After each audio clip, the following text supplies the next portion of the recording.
Hari abantu batekereza yuko Satani yumvisha aguwe neza mu gihe yari amaze guhemukira Imana.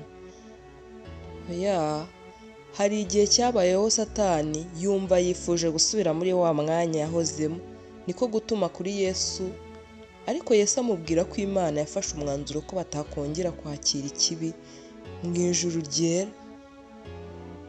Ikaze, uyu munsi tugiye kwiga isomo ritangaje mu gice cya kabiri, twigira mu mibereho ya Lusiferi, wahoze ari umutwaramucyo mu ijuru. Ntucikwe rero.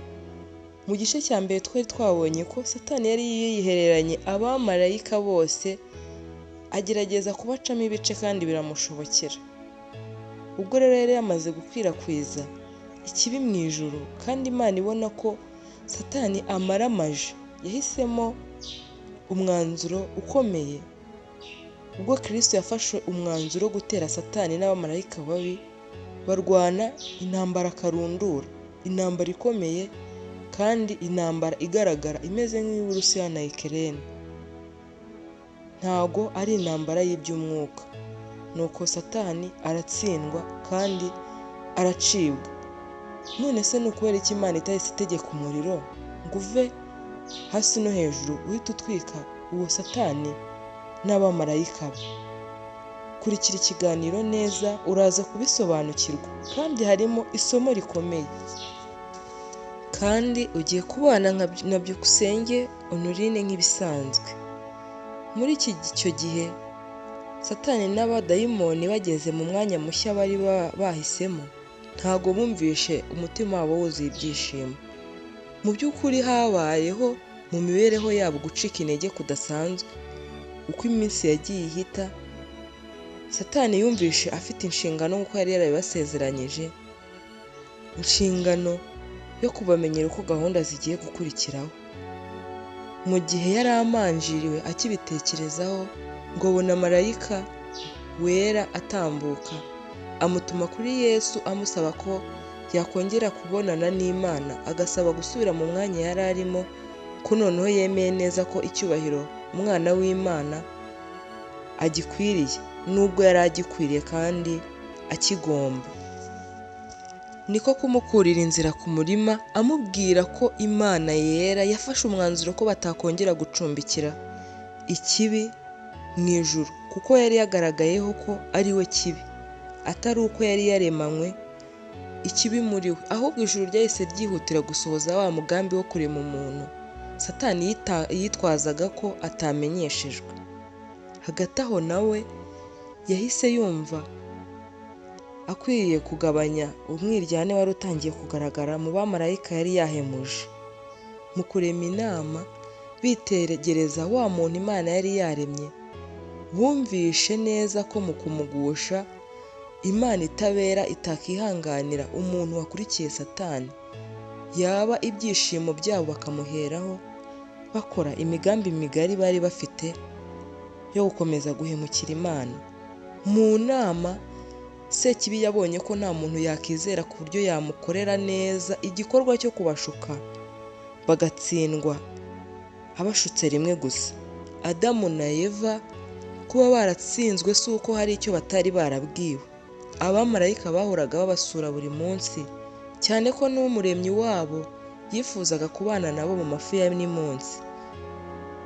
Bahoraga bababwira ko hari umumarayika waguye ushobora kuzaza kubashuka isaha n'isaha, nabo bumvaga bahora babyiteguye. Ariko mu buryarya bwe yumvishe nabatera ubwoba mu by'ukuri batazashobora kumwumvira, niko gufata umwanzuro wo kwihanga mu nzoka, aboshya kurya ku giti Imana yari yababazanyije.